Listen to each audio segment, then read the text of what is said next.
le chien d'arrêt, il est polyvalent, c'est-à-dire qu'il va chasser dans tous les terrains, mais ça sera plus favorablement des chiens de travail sur la plaine, quoi.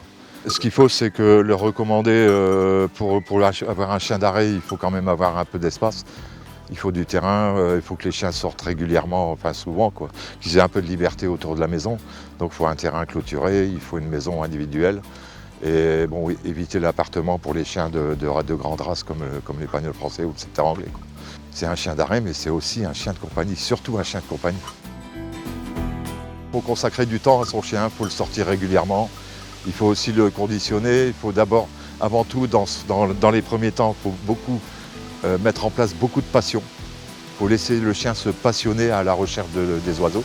Et ensuite, on commence l'éducation quand le chien a la passion, qui est ancrée dans le sang. Il faut mettre après l'éducation en place. Il existe une multitude de races de chiens d'arrêt. Elles appartiennent au 7e groupe de la cynophilie officielle, réparties en 2 sections, les chiens d'arrêt continentaux, où on trouve les épagnols, les braques, les griffons, et les chiens d'arrêt britanniques, setter anglais, setter irlandais, setter gordon et pointer. On peut avoir la même complicité avec un leveur de gibier, un springer ou autre, mais le travail n'est pas le même, quoi. La finition n'est pas la même. Un leveur de gibier, il va indiquer en remuant tout son corps et puis il va faire voler l'oiseau. Il n'attend pas que le conducteur soit arrivé à hauteur du chien pour faire voler.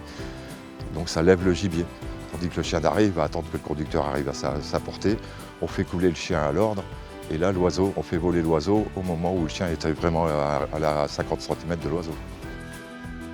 L'exploration du terrain, l'étendue de la quête, le positionnement de la tête du chien qui va chercher à contrôler la moindre émanation sur le terrain, qui s'appuie sur le vent et qui arrive à détecter et remonter des émanations pour enfin bloquer, c'est-à-dire ce qu'on appelle vulgairement verrouiller un oiseau, qu'on puisse prélever facilement à l'arrêt de notre chien.